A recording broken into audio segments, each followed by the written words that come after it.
रवि, जो हम जमीन देखना है वो कौन सी जमीन है? मैम वो जमीन ना, जो ये पीछे बिल्डिंग देख रहे हो ना, इसके जस्ट पीछे वाली वो जमीन है। ये जितनी भी है? हाँ जी। तो इसकी फाइल कहाँ है? हाँ मैम, मुझे 2 दिन का टाइम दीजिए, मैं आपको बता देता हूँ। बहुत ढीला काम करते हो तुम। मेरे को 2 दिन में ना फाइल चाहिए इसकी। पंकज, 1 मिनट इधर आना। अरे पंकज, तुम यहाँ पर क्या कर रहे हो? अरे कुछ नहीं, बगल में खेत है ना, तो मैं यहीं जा रहा था। और तुम बताओ, तुम इतने दिनों बाद मिली, तुम कैसी हो? मैं तो ठीक हूँ, लेकिन मुझे तुम्हारे हालात देख के नहीं लग रहा कि तुम ठीक होगे। अरे क्या तुम भी ऐसी मजाक करती रहती हो। अच्छा छोड़ो, खैर यार दीपाली, मुझे तुमको देख के ना ऐसा लग रहा है कि जो तुम बनना चाहती थी ना, तुम बन गई हो।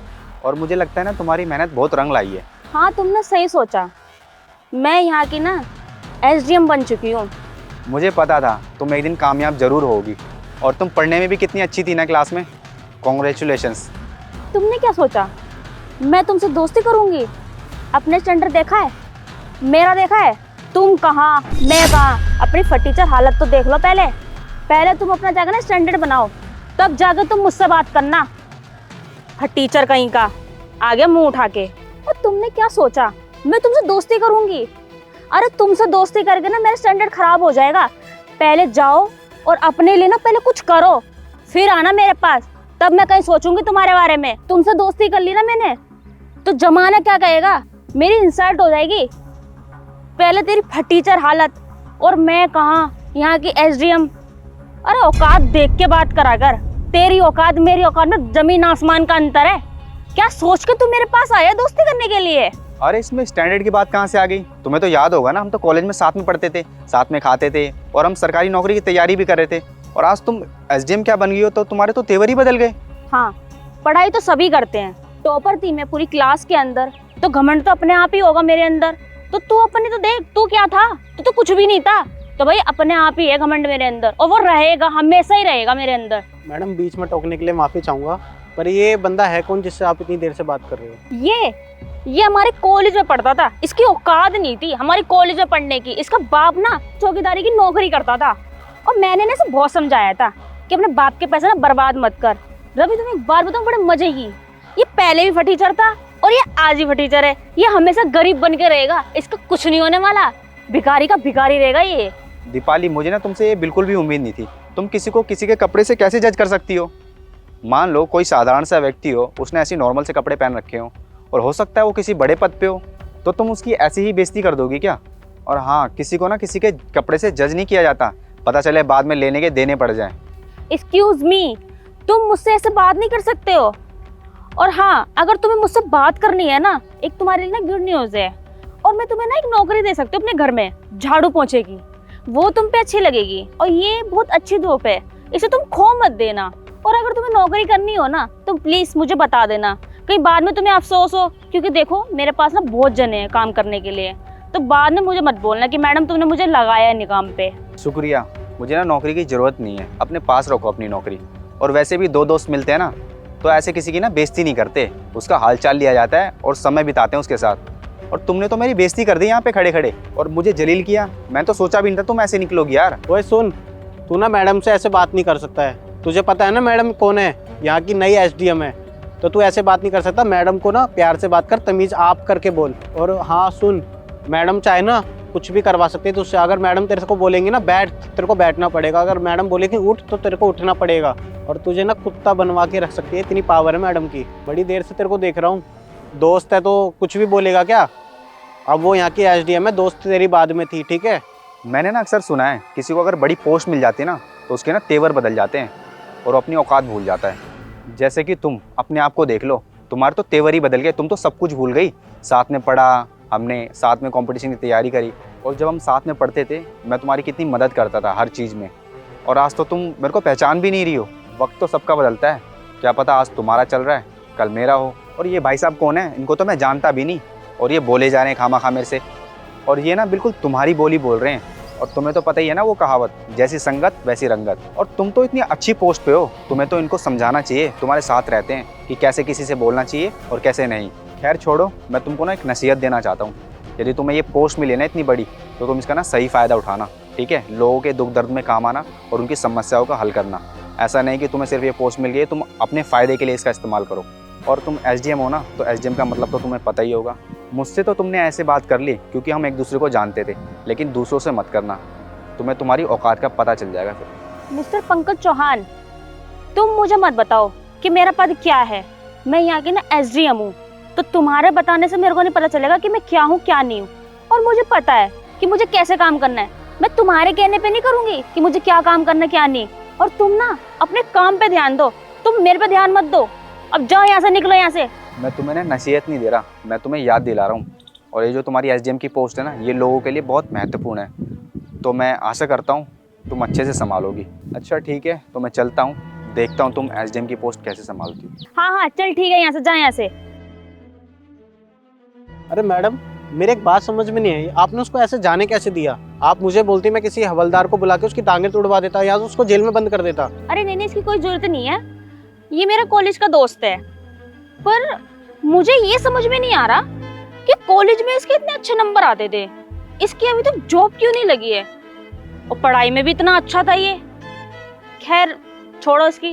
तुम इस जमीन की फाइल कब तक दिखाओगे मेरे को? बस मैम 2 दिन में मैं आपको फाइल दे देता हूँ लाके। मुझे ना कल तक चाहिए, 2 दिन का नहीं, कल तक। ठीक है मैम, मैं 2 दिन। ठीक है चलो।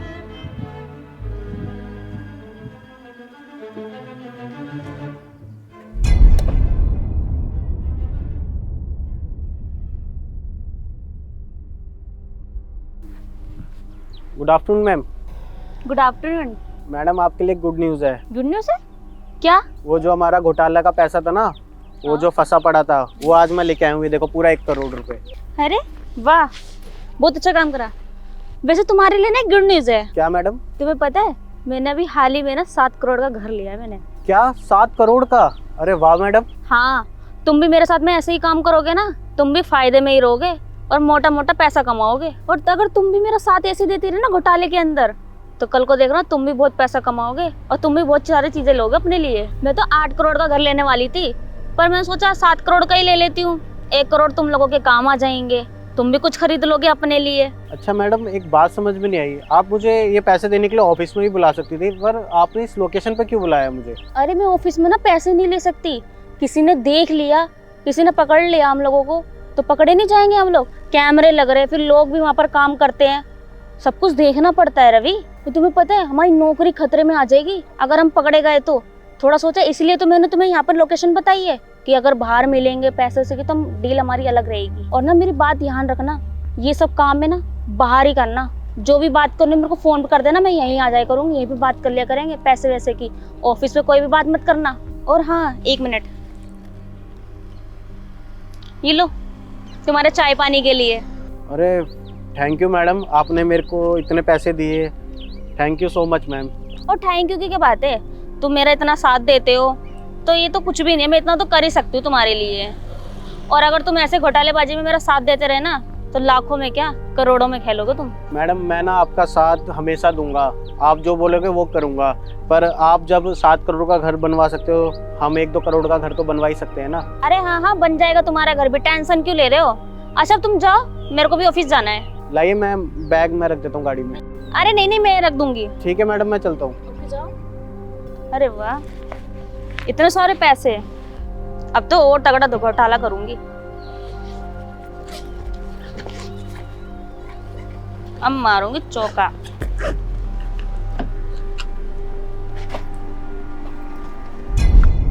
Good afternoon ma'am.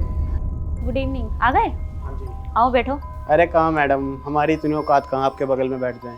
अरे कोई बात नहीं, हमारे साथ में काम करते तो क्या छोटा क्या बड़ा, बैठो। चलो ठीक है मैडम, बैठ जाते हैं। मैडम जो आपने फाइल बोली थी ना, वो मैंने कंप्लेंट कर दी, एक बार आप चेक कर लो। कंप्लीट तो कर दी थी ना वैसे तुमने? हाँ। अरे इसमें तो बहुत बड़ा घोटाला हो रखा है। अगर इस फाइल की वजह से बिल बनेगा तो बहुत बड़ी प्रॉब्लम हो जाएगी। इनकी तो प्रोडक्ट भी बहुत खराब है।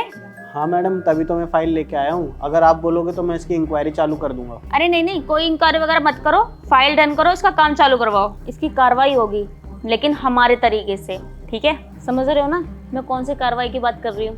हाँ मैडम समझ गया, लेकिन मैडम ये तो अब तक का सबसे बड़ा घोटाला होगा। हम इसी तरीके से तो पैसे कमाएंगे। अगर हम ऐसे ही घोटालाबाजी करते रहेंगे तो। एक काम करो, तुम उनके पास जाओ, उनसे बातचीत करो और उनको यहाँ पर लेके आओ। यहाँ पर बैठ के हम चाय पानी पीते हैं, उनसे बात करते हैं। अगर वो कोई इंक्वायरी नहीं चाहेंगे तो फिर उन्हें हमें 80% देना पड़ेगा। अरे वो तुम सब छोड़ो, तुम मीटिंग फिक्स करो, बाकी सब मैं हैंडल कर लूँगी। बस तुम उन्हें बुला के लेकर मैं बात कर लूँगी उनसे। ठीक है मैडम, फिर मैं चलता हूँ। जाओ। मैडम, मुझे आपसे कुछ बात करनी थी। क्या बात करनी थी? वो मैं काफ़ी दिन से सोच रहा था कि मैं आपसे बोलूं, पर मैं बोल नहीं पा रहा था। ये जो हम घोटाले का काम करते हैं ना, इसे हमें बंद कर देना चाहिए। बट क्यों? क्योंकि मुझे ऐसा लगता है कि कहीं हमें आगे जाके पकड़े ना जाए, हमारी जॉब भी खतरे में आ सकती है और हम भी बंद हो सकते हैं जेल में, और हम फिर बर्बाद भी हो सकते हैं। क्योंकि हमने 10-15 घोटाले हमने कर चुके हैं ना, तो हमारा इतना हो चुका है, हम आराम से ज़िंदगी जी सकते हैं। अरे पकड़ेगा कौन? अभी तो 10-15 किया, अभी तो और घोटाले होंगे। और अभी क्या, अभी तो इससे बड़े बड़े घोटाले करने हैं।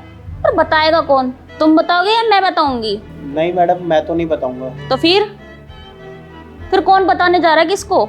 अरे तुम टेंशन क्यों ले रहे हो? सब मैं हैंडल कर लूंगी, तुम चिंता मत करो। और किसी को कुछ पता नहीं लगने वाला, इस चीज़ की तुम टेंशन मत लो। बाकी सब मैं हैंडल कर लूंगी, तुम बेफिक्र रहो। और वैसे भी अगर हमने इतने बड़े बड़े घोटाले बंद कर दिए तो हम जिएंगे कैसे, खाएंगे क्या? और वैसे भी हमारे को हमारे घर की भी तो ज़रूरत है। तुम्हें अपने घर नहीं देखना या मुझे नहीं देखना? हमारे घर के खर्चे भी तो अलग से हैं, वो भी तो देखने हैं। और एक बात बताओ, अभी मैंने जैसे 7 करोड़ का घर लिया है, तुम भी तो लोगे। तुम कैसे लोगे अगर मैंने घोटाले बंद कर दिए तो? तुम बस ना पैसा कमाओ और इस सब चीज़ों पे बिल्कुल भी ध्यान मत दो, क्या हो रहा है क्या नहीं हो रहा। हाँ मैडम, वो बात तो ठीक है आपकी। अगर मैडम किसी ने हमारी कंप्लेंट कर दी तो जो हमने जो जितना भी कमाया ना, सारा चला जाएगा, हमारी जॉब भी चली जाएगी और हम भी जेल में चले जाएंगे।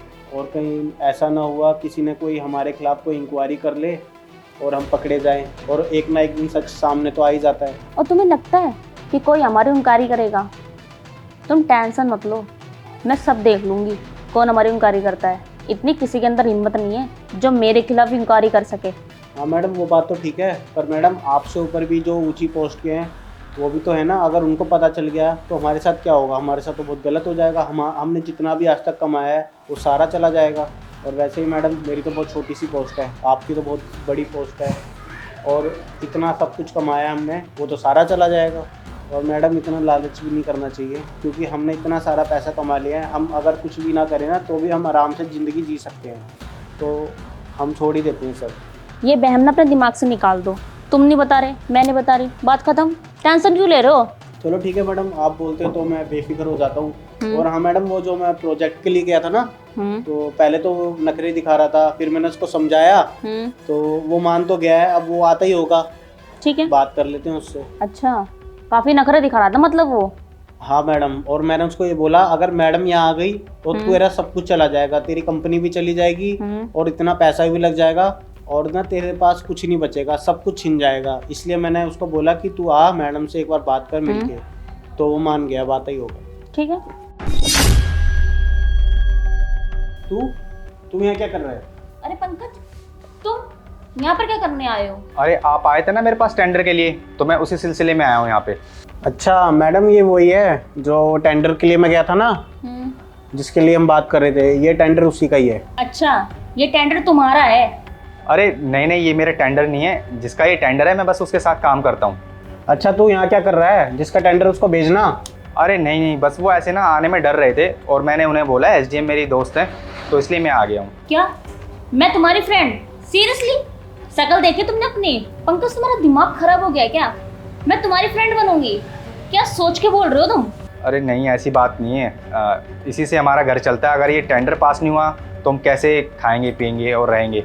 और वैसे भी यही टेंडर है जो सब कुछ हमारे लिए है, और इसका पास होना बहुत ज़रूरी है। अगर ये नहीं हुआ तो फिर हम कैसे आगे बढ़ पाएंगे? देखो दीपाली, हम एक दूसरे को पहले से जानते हैं और तुम मेरी इसमें मदद कर सकती हो। सिर्फ एक साइन ही तो करना है, कर दो और फिर टेंडर पास हो जाएगा। ओए, पहले तू मेरी बात सुन। ये क्या तुम मैडम से तुम करके बात कर रहे हो? आप करके बात करो, ठीक है? ये मैडम ना यहाँ की एसडीएम है, और मुझसे भी ना आप और सर करके बात करो। उस दिन मैं आया था ना तुम्हारे ऑफिस में, मुझे पता है तुम कैसे बात कर रहे थे, और उस दिन तो मैंने तुमसे कुछ बोला नहीं। तुम्हारे को तमीज़ तो होती नहीं है बात करने की, किससे कैसे बात करनी चाहिए। और जब तुम्हारा टेंडर फंस जाता है फिर तुम आ जाते हो रिश्वत देने के लिए। और थोड़ा ना तमीज़ से और ढंग से बात करो। चल थोड़ा पीछे हो। अरे छोड़ो ना रवि, बेचारा वैसे भी परेशान है। हाँ बताओ तुम पंकज, क्या परेशानी है तुम्हारी? क्या चाहते हो तुम? मैं क्या कर सकती हूँ तुम्हारे लिए, बताओ। मैं बस यही चाहता हूँ कि ये टेंडर पास हो जाए कैसे भी करके। ठीक है, तुम यही चाहते हो ना मैं तुम्हारा टेंडर पास करूँ, तो मैं करूँगी। लेकिन तुम जानते हो ना, वो टेंडर पास करने में कई लोगों की, कई लाखों लोगों की जान जा सकती है। फिर भी मैं तुम्हारे लिए वो टेंडर पास करूँगी, लेकिन उसके लिए ना तुम्हें 3 करोड़ रुपए देने पड़ेंगे। क्या 3 करोड़ रुपए? इतना तो हमारे सर ने भी नहीं कमाया होगा, और आप 3 करोड़ की बात कर रहे हैं। हम कहाँ से लेके आएंगे 3 करोड़ रुपए इतने सारे? बस हम 2-3 लाख का इंतजाम कर सकते हैं। क्या 2-3 लाख? क्या दिमाग उमाग खराब हो गया है क्या तुम्हारा? रवि जरा बताना, ये 2-3 लाख का काम है? ये 2-3 लाख ना हमारी गली के ना कुत्ते खा लेते हैं। और मैडम का साइन लेने के लिए तो लोग 20-20 करोड़ तक दे सकते हैं। तुम तो बस 3 करोड़ में ही अटक गए। इतना मत सोचो, 3 करोड़ रुपए दो, साइन करवाओ और अपना काम स्टार्ट करवाओ। ठीक है, इसमें तुम्हारे मालिक ही कमाएंगे करोड़ों। तो सर देखिए, हमारा ना इतना प्रॉफिट नहीं है इन सब में, और 3 करोड़ रुपए तो बहुत ज़्यादा रकम है। हम कैसे अरेंज करेंगे इसे? देखो, अगर तुम्हें ये टेंडर पास करवाना है तो तुम्हें 3 करोड़ रुपए देने पड़ेंगे, बाकी नहीं तो मैं तुम्हारा टेंडर बिल्कुल भी पास नहीं करूंगी। देखो प्लीज़ ऐसा मत करो। आपने अगर ये टेंडर रिजेक्ट कर दिया तो हम रोड पे आ जाएंगे। हमारे पास और कोई भी काम नहीं है इसके अलावा। एकदम चुप। अगर पैसे हैं तो तुमने टेंडर पास करो, नहीं तो निकलते बनो यहाँ से। अरे तुम इतने बड़े बिजनेसमैन हो, एक 3 करोड़ के लिए क्या सोच रहे हो? साइन करवाओ, एक दिन में कमा लोगे यार इतने तो तुम। अरे सर वो तो ठीक है, लेकिन आपको पता है इस टेंडर की वजह से कितने लाखों लोगों की जान जा सकती है। अबे भाई, तभी तो तुझसे 3 करोड़ रुपए ले रहे हैं। किस चीज़ के लिए ले रहे हैं? उनकी भी तो भरपाई करनी पड़ेगी ना, जो लोग मरेंगे। और ये ना उन लोगों की जान की कीमत है 3 करोड़ रुपए। अगर आप ऐसे टेंडर की जिसमें इतने सारे लोगों की जान जा रही है, तुम्हें तो फिर इंक्वायरी करनी पड़ेगी इसके पीछे। अगर तुम इसकी इंक्वायरी नहीं करोगे तो इसकी इंक्वायरी होगी, फिर एक्शन लेना पड़ेगा। और तुमने क्या इंक्वायरी लगा रखा है? डरा रहे हो क्या हमको? हम तुम्हारी बातों से ना डरने वाले नहीं है। और अगर मैंने इंक्वायरी चालू कर दी ना तो तुम्हारी जिंदगी क्या होगी ये तो तुम्हें खुद को नहीं पता चलेगा। भाई कौन करेगा इंक्वायरी? तुझे पता है ना कौन है ये? एसडीएम है यहाँ की, बता। और अगर मैंने इंक्वायरी चालू करी ना तो सोच मैं तेरी जिंदगी कैसे बना दूंगी। मिनट नहीं लगाऊंगी तेरे को जेल में भिजवाने में। तू जानता क्या है मेरे बारे में अभी? अच्छा हुआ तुम दोनों ने अपने मुंह से ही सब कुछ मुझे सच सच बता दिया। और मैं तो मंत्री के पास जा रहा था ये पता करने की ये टेंडर कहाँ से पास होता है और कैसे पास होता है। और मैंने सोचा क्यों ना यहाँ झलकी मारता चलूँ, और जैसा मैंने सोचा था मेरा निशाना बिल्कुल वैसा सही लगा है। और तुम्हारी पोल खुल गई है दोनों की। तू मुझसे इस तरीके से बात कैसे कर रहा है? तू है कौन? चुप हो जाओ तुम, ज़्यादा मत बोलो। और तू बे चेक कर गूगल पे कौन हूँ मैं, मेरा नाम सर्च कर, पंकज चौहान। रवि को चेक करना ये है कौन? सर। सर? तुम इसे सर क्यों बोल रहे हो? अरे ये यहाँ के डीएम है। क्या पंकज सच में डीएम? सर जय हिंद। अरे टिंकू, तुम यहाँ क्या कर रहे हो? क्या हुआ? सर मुझे आपसे ना कुछ पर्सनल बात करनी थी, इसलिए मुझे आना पड़ा। और जो बिल्डिंग के पीछे वाले टेंडर है ना, उसके बारे में ज़रूरी बात करनी थी। सर वो आपने कैंसिल करने के लिए बोला था ना, तो वहाँ पे इलीगल काम बहुत ज़्यादा हो रहे हैं। अच्छा, तुम उसी टेंडर की बात कर रहे हो क्या, जिसमें बहुत सारा घटिया मटेरियल यूज़ किया गया और जिसमें बहुत सारे लोगों की जान जा सकती है, और उसमें घपला भी तो बहुत हुआ है ना? हाँ सर, उसमें घपला बहुत हुआ है। हाँ सर वो बात तो सही है, पर पता नहीं क्यों वहाँ के टेंडर अपने आप पास होते जा रहे हैं। पता ही नहीं लग रहा कौन इन सब के पीछे। ये क्या बात कर रहे हो तुम? हाँ सर, वो जो जितने भी टेंडर है ना अपने आप पास हो रहे हैं। और जो आपने जो फाइलें रिजेक्ट करी थी, पता नहीं फिर भी वो उन फाइलों को कौन पास कर रहा है, इसके पीछे कौन है पता नहीं चल रहा सर। अच्छा, ये जितने भी टेंडर वगैरह पास होते हैं ये एसडीएम के थ्रू के पास होते हैं ना? तो ये अपने एरिया के एसडीएम कौन है? सर वो जो शायद अपने एरिया की एसडीएम है ना, वो शायद दीपाली मैम है। अच्छा, तो इस एरिया की एसडीएम जो दीपाली है ना, उसको मैंने पहले भी समझाया था लेकिन वो मानी नहीं। उसको मैंने समझाया था अगर तुम काम करना तो बहुत अच्छे से करना और ये एसडीएम की पोस्ट को संभालना, और उसने ऐसा कर दिया। उसको मैंने समझाया था इसमें जान जाने का खतरा है लोगों का, और वो मानी नहीं फिर भी। हाँ सर आप बिल्कुल ठीक कह रहे हो, उनकी जो इमेज है ना वो ठीक नहीं है, और उनके ऊपर पहले भी बहुत आरोप लग चुके हैं। अच्छा, तुमने टिंकू उसके पास जाके पर्सनल इंक्वायरी करी? सर हम उनकी इंक्वायरी नहीं कर सकते, क्योंकि उनकी जो पकड़ है ना बहुत ऊपर तक है, मिनिस्टर तक है, नेताओं तक है। अच्छा, तो मैं एक काम करता हूँ, मैंने उसके पास लेके जाता हूँ कोई प्रोजेक्ट टेंडर वगैरह पास करवाने के लिए, तो देखता हूँ वो क्या करती है। एक बार मैं ऐसे ही जा रहा था, नॉर्मल से कपड़ों में था, तो उसने मेरी बेइज्जती कर दी, लेकिन उसे ये नहीं पता कि मैं इस एरिया का डीएम हूँ। तो मैं ये प्रोजेक्ट लेके जाता हूँ, फिर देखता हूँ वो क्या होता है। और मैं एक ऐसा प्रोजेक्ट बनाऊंगा, टेंडर बनाऊंगा जिसमें कई लोगों की जान जाने का खतरा हो और उसके पास लेके जाऊंगा। फिर देखता हूँ मैं, अगर वो पास करती है तो मैं समझ जाऊंगा सारा घपला इसी के ही किया है और सारे बहुत बड़े घोटाले यही करती है। अगर वो इस जाल में फंस गई तो फिर मैं उन्हें बताऊंगा सही से, जितने भी प्रॉपर्टीज़ इन्होंने खरीदी है सारी सीज करवाऊंगा और इनको तो जेल में अंदर डलवाऊंगा। तब इसे पता चलेगा इसने किससे पंगा लिया है। और हो सकता है वो ऐसा ना भी करे, क्या पता मंत्री वगैरह का प्रेशर आ रहा हो ऊपर से, पर मैं एक बार जाके खुद जांच करूंगा। हाँ सर, ये आइडिया आपका बहुत अच्छा है जो आपने बताया मेरे को, ये सर बिल्कुल सही है। अच्छा हुआ टिंकू तुमने मुझे इसकी information the, thank you so much. और कल मैं इसकी जाके जांच करता हूँ। ठीक है सर, फिर मैं चलता हूँ। जय हिंद। ठीक है टिंकू। तुम जिस एरिया के एसडीएम हो ना, उस एरिया का डीएम हूँ मैं, और जिस सिग्नेचर से तुम्हारी अपॉइंटमेंट हुई है ना वो मैंने ही की है, ठीक है। और अब तुम दोनों को तो सस्पेंड करवा के मानूंगा मैं, और दोनों के दोनों जेल की हवा खाओगे। और तुम दोनों का जितना भी काला चिट्ठा है ना सारा, वो हमारे पास पड़ा हुआ है, और तुम दोनों सीधा जेल में जाओगे। और जितने भी तुमने ये घोटाले किए हैं ना, जिसे तुमने मकान खरीदे हैं, इतने बड़े बंगले, गाड़ी, सब पता है मुझे। और तुमने लोगों की जान से खिलवाड़ करके अपना बैंक बैलेंस खड़ा कर रखा है इतना बड़ा, और ये सारा का सारा जब्त होगा। तुम दोनों को कोई नहीं बचा सकता, शर्म आनी चाहिए तुम दोनों को। सर मुझे माफ़ कर दो, मैंने कुछ नहीं किया है। ये सारा जितना भी कुछ किया है ना वो सब मैडम ने किया है। इन्होंने ही सारे घोटाले करे हैं। मैं तो इनका चेला हूँ, जो मेरे को ये बोलती थी वो मैं करता था। मैंने कुछ नहीं किया है। मैंने इनको मना भी किया था कि ये सब काम बंद कर देते हैं, और ये मानी नहीं। ये पैसा देख के ना इतनी इनके अंदर इतना लालच आ गया था ना, ये मानी नहीं। ये कहने लगे कि नहीं अभी तो और घोटाले करने हैं। इसमें मेरी कोई गलती नहीं है साहब, मुझे माफ़ कर दो, मुझे जाने दो। तू चुप हो जा, ज़्यादा मत बोल। मुझे पता है सारी की सारी फाइल तू ही ले जाके देता था, और तेरे पास जितनी भी फाइल गई हैं सब की सब पास हुई हैं। अगर मैं फाइल चेक करने पे आया ना तो तुम सोच भी नहीं सकते कितने लोगों की जान गई है, और तुम दोनों को परवाह नहीं है लोगों की जान की। और जो ये मैं टेंडर लेके आया था, इसमें तुम दोनों को पता है कितने लोगों की जान जा सकती है, फिर भी तुम्हें कोई फ़र्क नहीं पड़ रहा था। तुम्हारे लिए तो पैसे बड़े थे ना, 3 करोड़ रुपए मिले थे तुम्हें, तो तुम्हारे लिए कोई वैल्यू नहीं इंसान की। पंकज तुम तुम्हारे बहुत अच्छे दोस्त हो ना, प्लीज हमें जाने दो, हमें छोड़ दो प्लीज। दोस्ती तो उसी दिन ख़त्म हो गई थी जब तुमने मुझे नॉर्मल से कपड़ों में देख के मेरी बेइज्जती करी थी। और तुम्हें मैंने जाते समय बोला भी था, एक बार याद होगा, कि अगर तुम्हें एसडीएम की पोस्ट मिली है ना तो इसे अच्छे से संभालना और लोगों की मदद करना। लेकिन तुम तो खुद ही पैसे के लालच में फंस गई, और तुम इतनी लालची औरत हो ना, मुझे लगता है तुम सिर्फ एसडीएम इसलिए बनी हो ताकि तुम अपना पेट भर सको। और तुझे तो मैं अभी बताता हूँ, अभी मिलाता हूँ मैं पुलिस को फ़ोन, और तुम दोनों की सारी प्रॉपर्टी जब्त होगी। पंकज प्लीज हमें पुलिस के हवाले मत करो, ये भी बराबर का हिस्सेदार है मेरे घोटाले के अंदर। जितना मैंने करा ना उतना इसने भी करा है।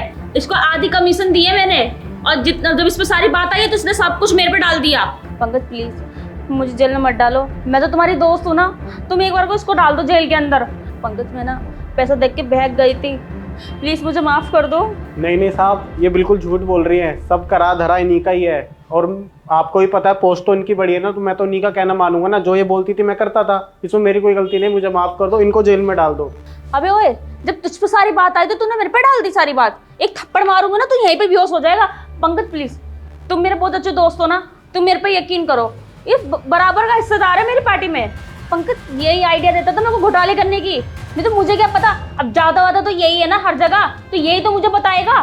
चुप हो जाओ दोनों, बकबक बंद करो। पुलिस को मैं वैसे भी साथ में लेके आया हूँ, बस फोन करने की देरी है, बाहर ही खड़ी है, अभी तुरंत आ जाएगी। प्लीज पंकज ऐसा मत करो प्लीज। हेलो, जहाँ पे तुमको बोला था मैं यहीं पे हूँ, सारे के सारे आ जाओ, और इनकी जितने भी प्रॉपर्टीज़ हैं सब सीज करो और इनको जेल में डालो, और जितनी भी धाराएं लग सकती हैं ना इनके ऊपर ठोको इन दोनों के ऊपर, जब पता चलेगा इन्हें। और जल्द से जल्द करो, इन्हें ले जाओ दोनों को, और जितनी भी रिपोर्ट्स है सारी फाइल्स मेरे सामने होनी चाहिए शाम को। अब देखता हूँ मैं तुम दोनों को कौन बचाता है। पंकज प्लीज प्लीज रुको ना पंकज। और तू उधर क्या देख रहा है, ये सब तेरे वजह से हुआ है। अब तू यहीं भी बैठ, जब पुलिस आएगी ना तब तेरे को लेके जाएगी। मुझे क्या लेके जाएगी, तुम्हें भी तो लेके जाएगी ना, तुम भी साथ में जेल में जाओगी। मैं क्यों जाऊंगी, घोटाला तो तूने भी साथ में करा है ना। तो क्या हुआ, मैं भी साथ में जाऊंगा जेल में। और तुम बात कैसे कर रहे हो तुम करके, तुम्हें पता नहीं मैं तुम्हारी मैडम हूँ। अरे मैडम तो तुम पहले थी ना, अब तो तुम भी सस्पेंड हो चुकी हो, ठीक है। तुम भी जेल में जाओगी साथ में।